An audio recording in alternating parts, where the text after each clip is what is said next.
think we should get started. So, welcome to the notice study session for both the Palm Desert City Council and the Palm Desert Planning Commission.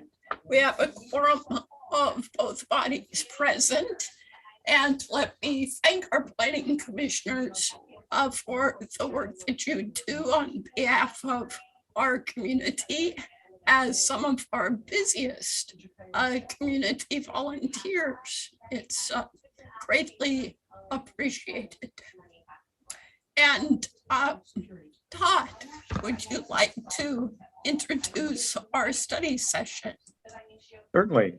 So the city of Palm Desert is required to update its housing cycle every 8 years or so. And so staff has kicked off that process, and our team is here today to provide our plan commission members and city council with an overview of what that process looks like, the requirements that we must adhere to during that process, and make sure that we answer any questions about this exercise that you might have.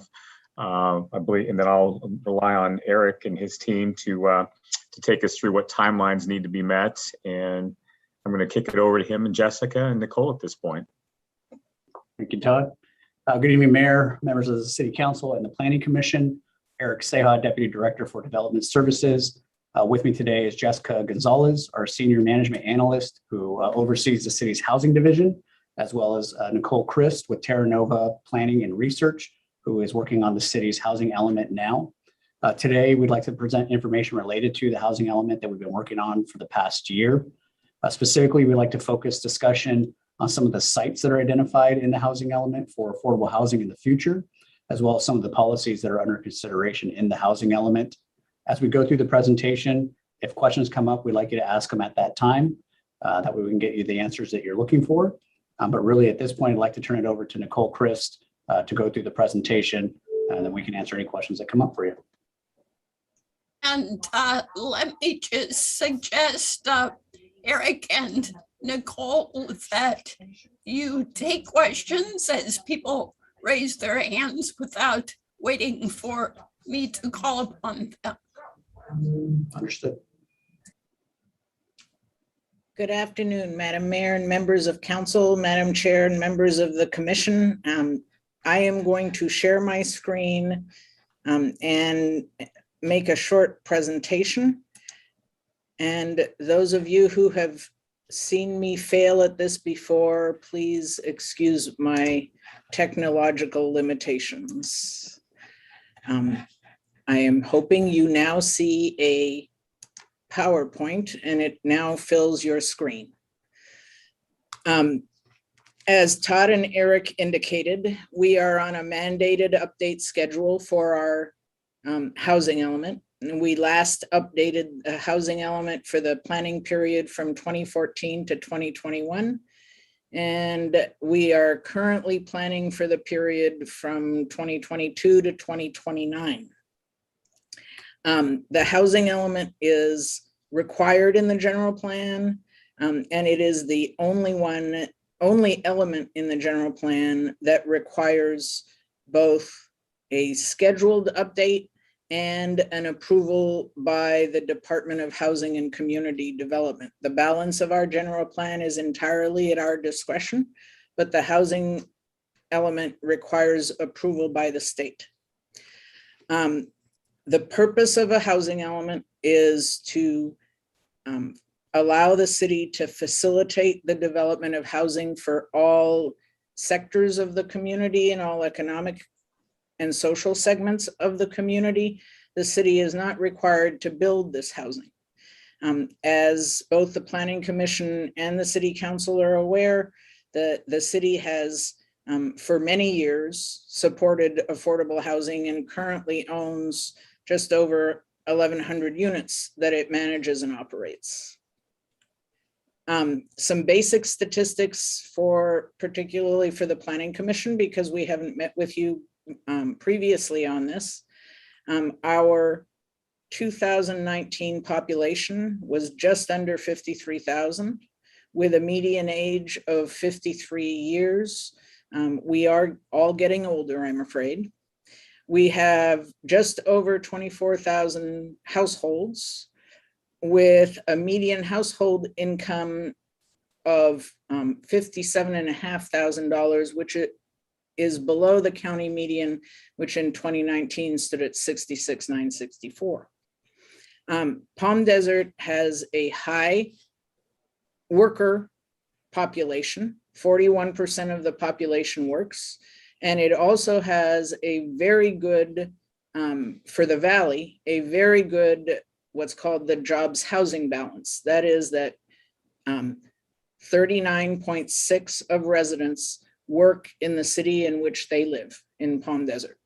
In the valley, as many of you may be aware, that is a difficult thing. There are many commuters who go from one end of the valley to the other on a regular basis. And we have one of the highest rates of jobs housing balance in the valley. So every cycle, every 8 years, the state of California determines what the anticipated growth rate will be for the upcoming planning period, and then distributes that growth amongst all of the counties or COGs, that is to say, councils of governments, for further distribution to all of the jurisdictions within that COG. Our COG is the Southern California Association of Governments, and SCAG assigned the current RHINA, as they did the previous RHINA, to the city and to all of the cities within its jurisdiction. As you can see from this table, our RHINA has gone much higher this cycle than this upcoming cycle than it was in our current cycle. We have 27, almost 2,800 units that we must accommodate. Of those, just under 1,200 units are above moderate income units, which are expected to be filled by market housing. Much of our moderate income units can be also filled with market housing. For rentals, it is more difficult for a moderate income household to own, but our rentals are affordable to moderate income households. And then we need to provide 337 extremely low income housing units, 338 very low income housing units, and 460 low income housing units during this upcoming cycle. And again, the city facilitates and makes it possible for these units to happen. As you know, the city has been very active in generating those units where it could, but with redevelopment having passed away several years ago, the city now relies on joint partnerships with the private sector and leveraging the land that the city still has that is available for affordable housing units. Nicole, I see a hand up. Oh. Councilmember Jonathan. Thank you, Mayor. Nicole, I just learned today from you that the RHINA can be satisfied by market rate housing. I did not know that. So thank you. My question to you is twofold. A, does that include ownership as well as rental? And B, how do we track our market rate housing that is meeting our RHINA requirement? Yeah, the answer to the first question is yes, it can be in all of these categories.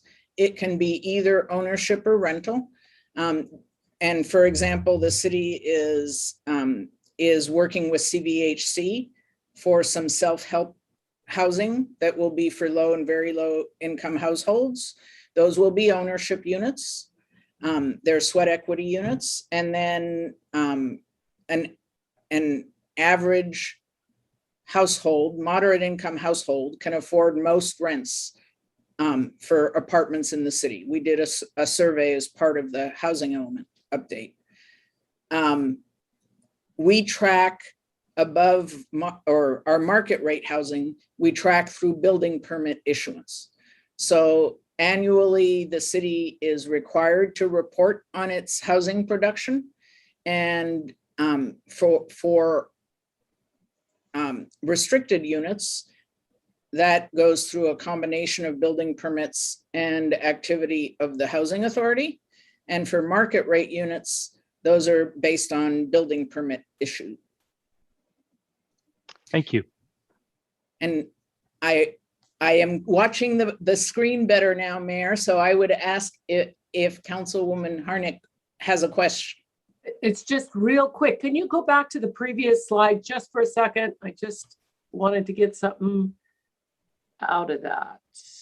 Okay, that's it. Got it. Thank you. Okay. Then Yes. if there are not further questions, I will move on. Perhaps I could just emphasize the point that Councilmember Jonathan drew out when it says over 120% of county median. In essence, there's no limit. So any housing at any price point would qualify in this last category. Is that correct? Yes, that is correct. Thank you.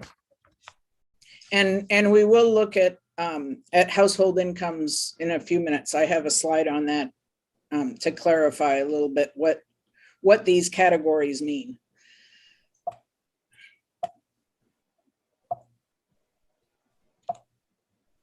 Okay, my technology is failing me again. I don't seem to be able to move forward. There we go. Okay. So we have had some questions about what constitutes a very low income household or a lower income household. The median, the above moderate is pretty clear, but there has been a fair bit of discussion, not just in Palm Desert, about what those households represent. And so I went looking for a job last week, and this is from a current website with current jobs available in Palm Desert. And if I were a young lady who was married, who was a hostess in a restaurant and married to a cook in that restaurant, and we had 2 kids,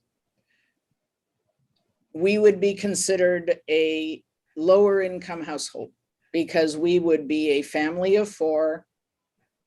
And can you see my cursor? Okay. We would be a family of 4 making less than $60,000 a year. Similarly, if for a medical office scheduler, so a staff person in a medical office, is currently advertising at $18 an hour or $37,000 a year. If that medical office scheduler has a child and no spouse, she is also a lower income household. Bookkeepers in real estate offices, a gallery assistant at a local gallery, or a receptionist in a law firm. Those because of the cost of housing, all of those folks are what is defined as a lower income household, particularly if they are one income lower or one income households. And I just wanted to put some context into what affordable housing really is in the desert. It looks like we have a question from Councilmember Nastandi. Yes, so refresh my memory slightly. So these jobs that you have here, is there a certain percentage of the population? Do you have that data of how many people are in those? Like, how did you pick those job postings compared to, say, the travel industry or other industries here in the desert? I picked them based on what was advertised, not by industry, but what was advertised. So this was a national job website, and I put in for I searched for jobs in the city of Palm Desert with no categories selected, and this is a selection of those that were listed. Okay. Thank you. Now, we do have data in the housing element on industry, the types of jobs that are in the city, and I can once the presentation is done, ma'am, I can look it up for you. Thank you. That would during be the discussion. appreciated. Thank you. I appreciate it. I would like to ask a follow-up question with that as well in regards to the employment search. Given that such a large part of the concern is who can afford our housing, which site would it be? Because as somebody who's done my fair share of job searches, not all of the search engines are the same. And sometimes what they advertise as what is the median income for the area or the median salary is not actually what is available to most people. So even if that is one post that may be on the higher end of things and the average trend for that occupation may not be quite the norm. So would it be possible to have a range? And I know this is very, very involved of an ask, but I think that in order to really have an estimate of who will be filling our future homes, we need to have an accurate portrayal of who we're dealing with. Thank you. This is the posted, what is posted for each of the jobs at the high end of the range. So for example, the gallery assistant was 18 to 25 an hour, and it was posted as such, specifically for Imago Galleries. I didn't put in brand names here because I didn't intend to make it to specify a particular employer, but all of these are local businesses who are advertising with these hourly ranges, and I took the high end of the range. And most of them, if they're showing a range, are between $2 and $4 spread, particularly for the lower paying service jobs. Perfect. Thank you. I appreciate the variation. If there are no other questions. Here we go again.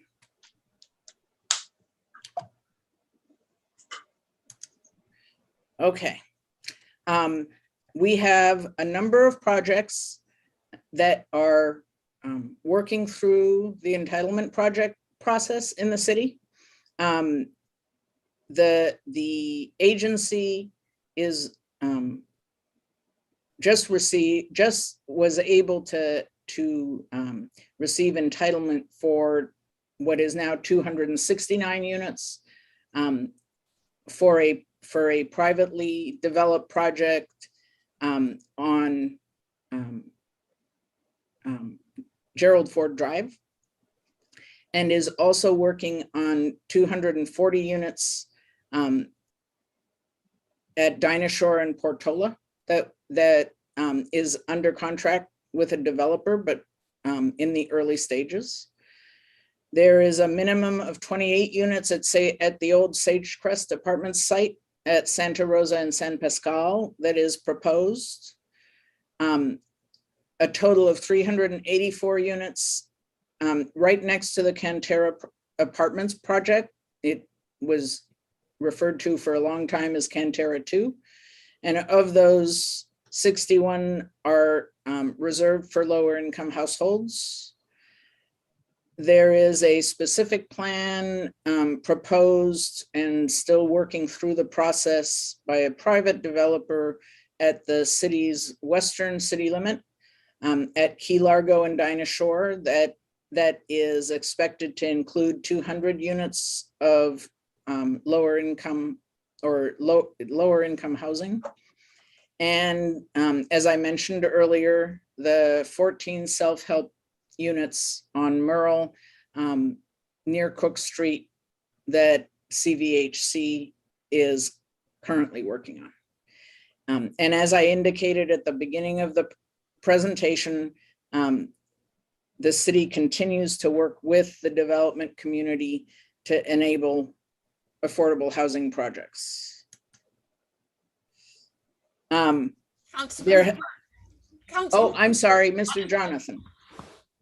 That's okay. I just put my hand up, so you didn't miss anything. But the slide that you just had that enumerated the looking to the future, those are restricted housing, right? In terms of they're specifically affordable housing intended to comply with the county's income levels, and you have to apply and so forth.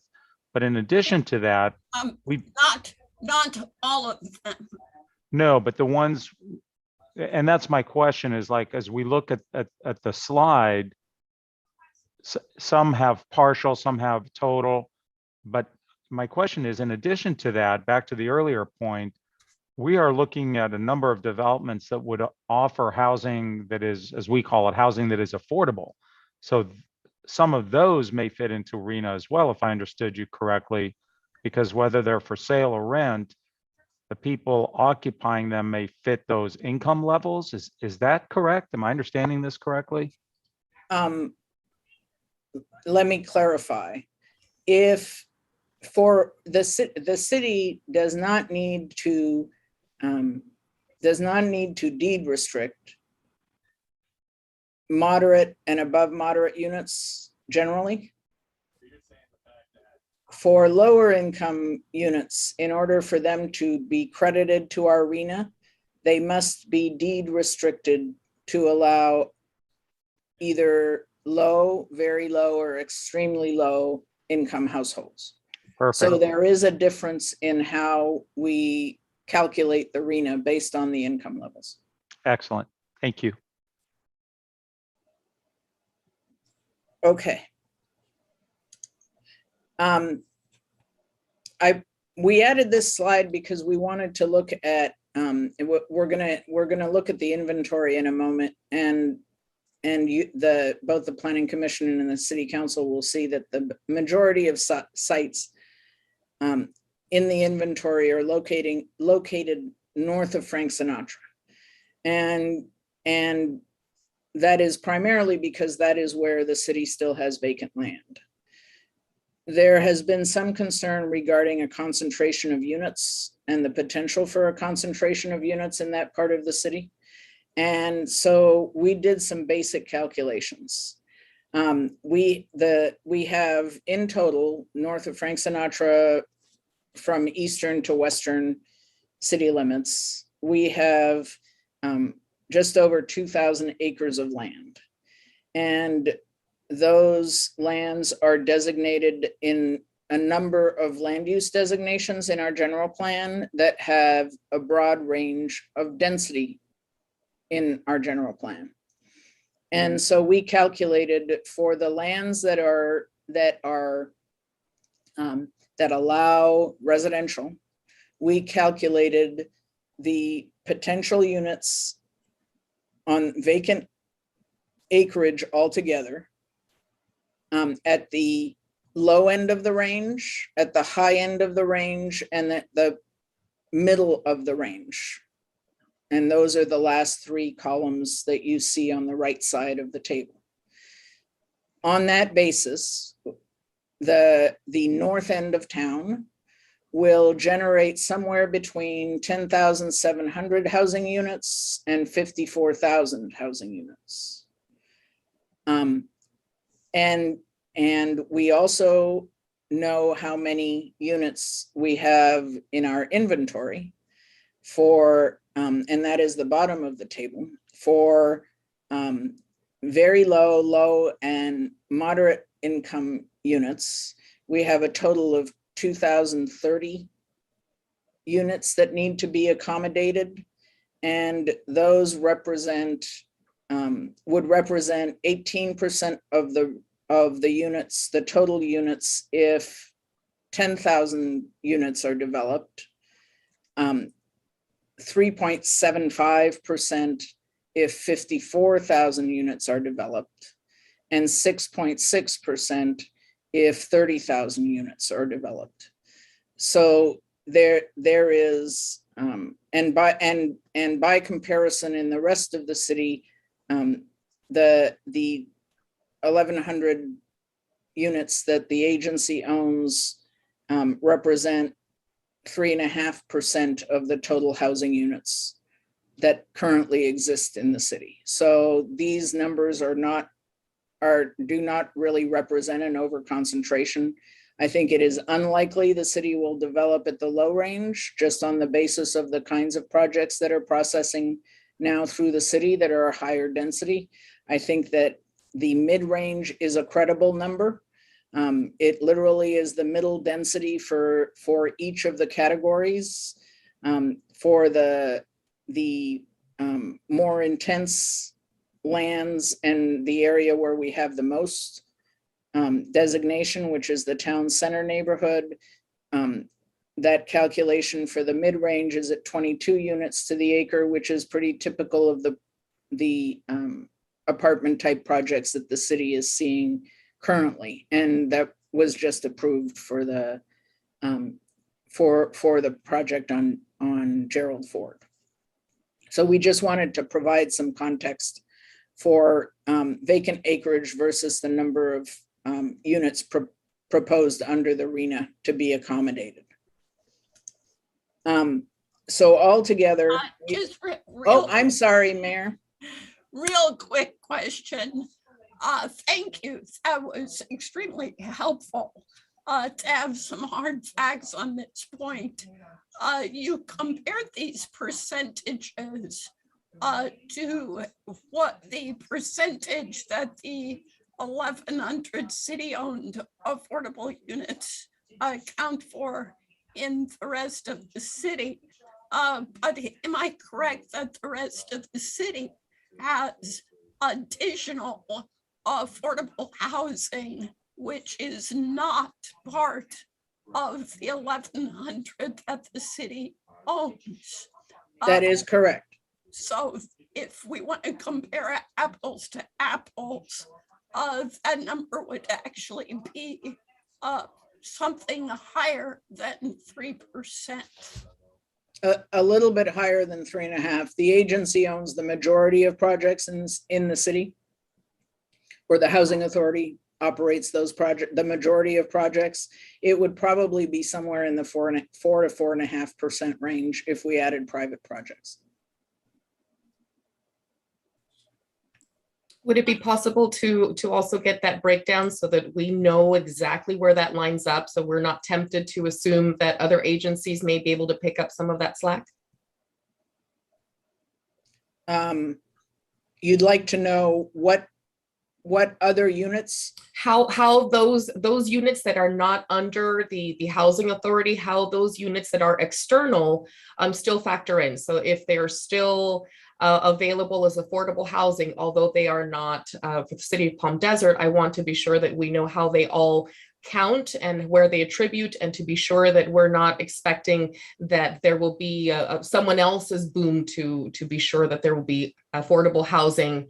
Not there's a future boom, to be sure that there's no one that thinks the city doesn't have to do it. There will be another agency that will take care of doing that, or already is, just to ensure that we are able to clarify those that are not belonging to the city of Palm Desert, if they still qualify, just so that we have every account made sure. I'm just so concerned that there's residents that feel that there is not a greater need, that have the assumption that the county has more programs or that the state runs them.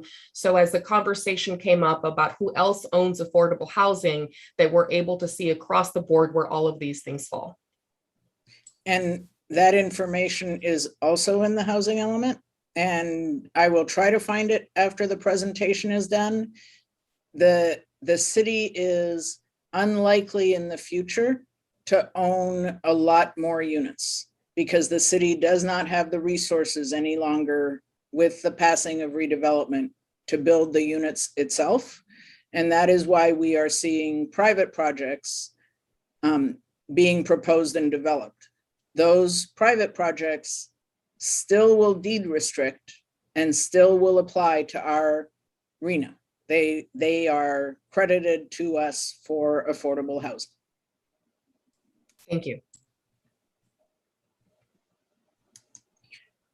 So this is our inventory map.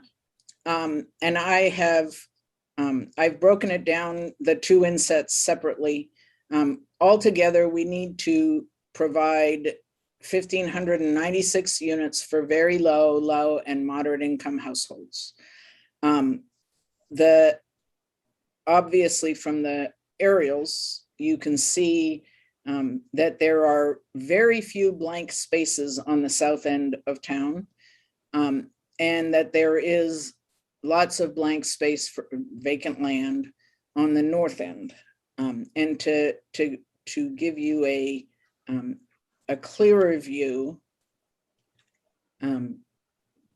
these are the sites that are proposed for our inventory on the north end. The lettered sites are affordable housing sites. The numbered sites are market sites that we have, because we are required to include all income levels and to demonstrate that we can accommodate all income levels. So the lettered sites are sites that are expected to be very low, low, and some moderate. The numbered sites are expected to be above moderate sites. For reference, under the number 12B is all of this city land. This is the project that was just recently approved. The city's 240 units that are currently under contract is this site here. There are also and the 200 units that I mentioned that is proposed in a upcoming specific plan is this site here, which is literally the city's western boundary. Some of these are also existing entitlements. There is on this site, there is a requirement for 21 affordable housing units by previous conditions of approval. And there is a development agreement for this site, which calls for 66 units, 22 each of very low, low, and moderate income. There is a developer that is working on an application for this project. It would be 330 units altogether, with 66 of those units being restricted units. Nicole, may I ask you to pause for a moment? Mm-hmm. I believe Council Member Ms. Dandy has a question. Yes, Nicole, seeing this map is very helpful, and it illustrates the challenge we as council members and planning commissioners are going to have moving forward. You know, taking, for example, your number 12 on the map here, there was such public outcry over developing that project, and I appreciate the Planning Commission doing all its due diligence. And it's more of a comment for all of us that we're going to have to do a much better job of community outreach, it seems, to the single family homes that are already in the North Sphere, because according to you and the Planning Commission and this presentation, there really isn't room in the south side or west side of Palm Desert. Is that correct, Nicole?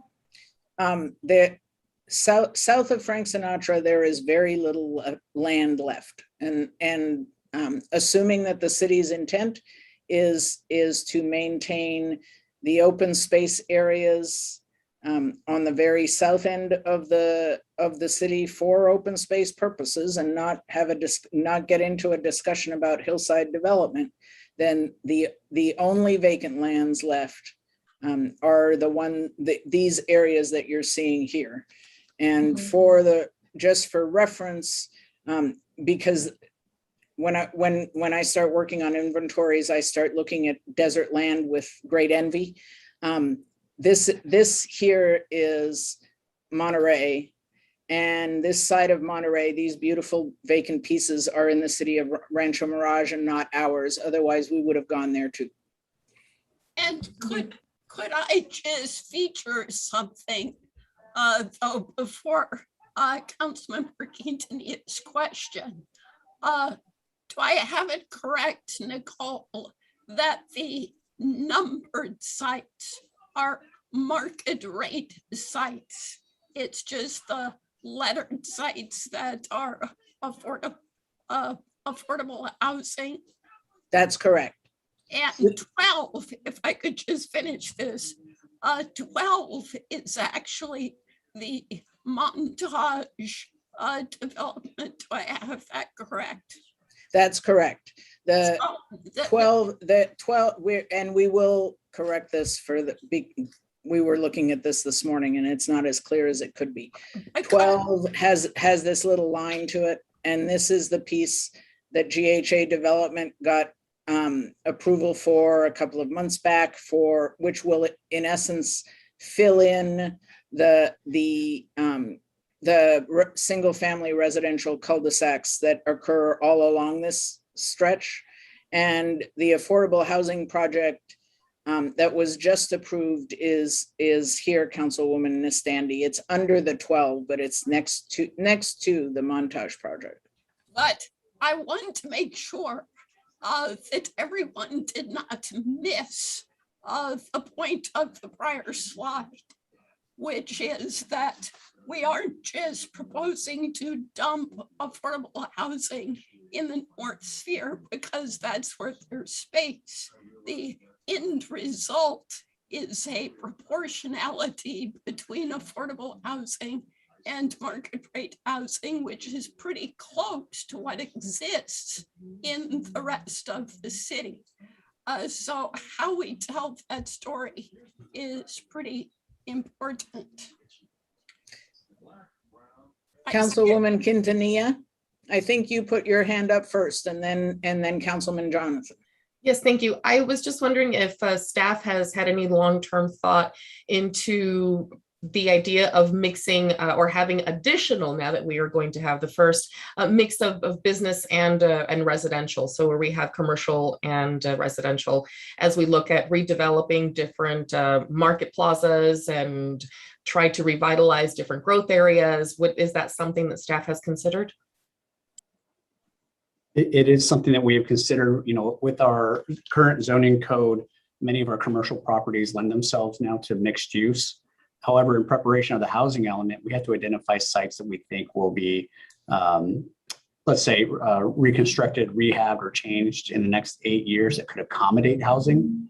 In looking at this or other areas of the city, we don't see a lot of our commercial centers changing to mixed use centers. So we did not include them as part of this site inventory. Thank you. And I would also point out that the state requires that you demonstrate, if you're going to rely on mixed use sites, the state requires that you demonstrate success. And because mixed use is not, unlike our neighbors to the west, far west, mixed use has not had a lot of successful implementation in the desert. We would have a very hard time arguing mixed use sites for the RHINA. practically speaking. Councilman Jonathan? Thank you. By the way, the exception to that might be what we hope to see popping up soon on San Pablo and Fred Yes. Waring. So we'll see what happens with that. So the slide that's before us right now was, of course, featured in the staff report. And there was a key for the lettered properties, but not for the numbered properties. I'm trying to understand what the significance is of the numbered properties. How do they relate to RHINA? They are for above moderate sites. Or are they just informational? No, they are for above moderate sites, and we do have them listed in the housing elements separately from the affordable or restricted units. So it used to be that you only needed to demonstrate that you had sufficient land available for very low, and moderate, in some cases, moderate income households. The law has changed, and we now have to demonstrate that we have sufficient land for above moderate income units as well. But we list those separately. And so that's why they are listed as numbers and the affordable housing sites are listed as letters. Thank you. So the other inset is the central city. And here we have, and we do have some limited sites in between, but these two sites in the northern corner here, those are the CVHC self-help units.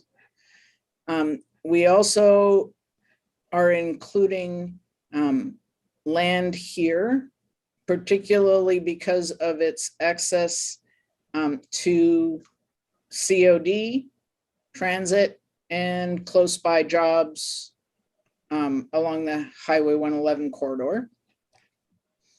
And this site, which is the Sagecrest site.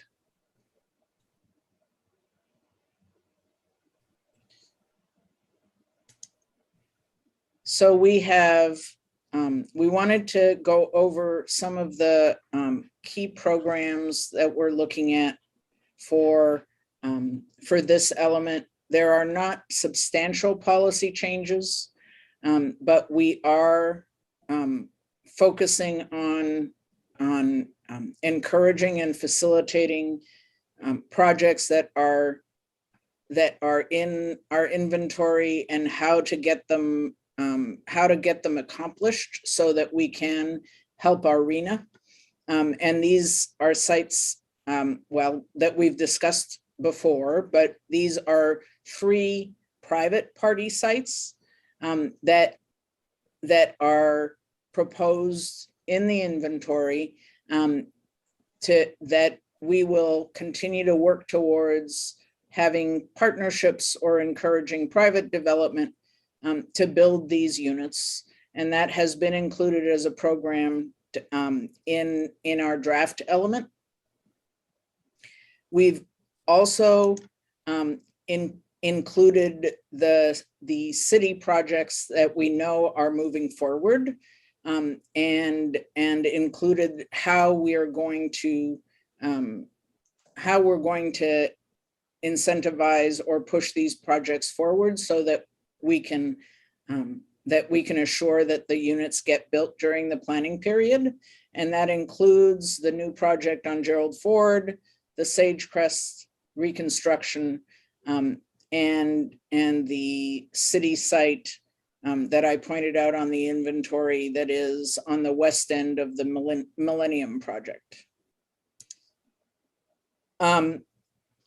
The state has put a lot of focus in this housing cycle on accessory dwelling units and junior accessory dwelling units as a method to expand affordable housing options. We have some experience in Palm Desert with ADUs, and we've been running about 20 ADUs a year. But we've not been either encouraging them with particular strength or tracking whether or not they are a low income or lower income opportunity for residents. And the city's ADU and junior ADU ordinance is subject to state standards.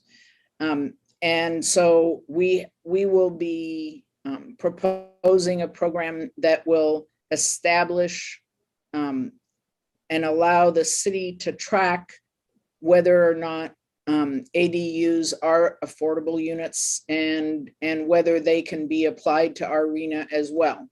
Currently, state law does not require that ADUs or junior ADUs be deed restricted. We currently do not require them to be deed restricted, but tracking them to see if for all practical purposes, they are an affordable housing option will give us some important information as we see ADUs expand and get built in the city on whether or not they are an option. So keeping track of them is an important component here. Nicole, I believe Councilmember Jonathan has a question. Sorry, Councilmember Jonathan. No, your timing's good. I was just waiting for you to finish. Thank you, Jessica. So Nicole, how does this requirement coordinate with, other legislation like SB 9, if it's enacted, and other legislative requirements that take away some of our local authority and mandate greater density on existing single-family residence zoning?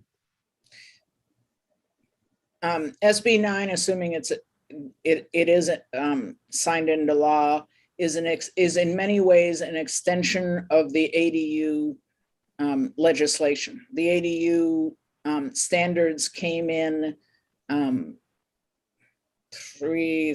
or 4 years ago now, have gotten progressively more assertive, and the city has very little ability to regulate ADUs if someone requests them on a single family lot currently. SB 9 extends that and makes it broader. And given the legislation that has been proposed in this last cycle, whether it passed or not, I would expect that those kinds of infringements on local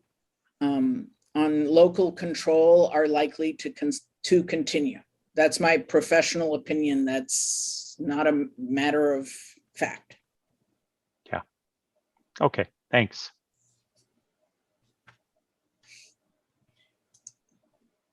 So we also have a new process that came about in the 2017 housing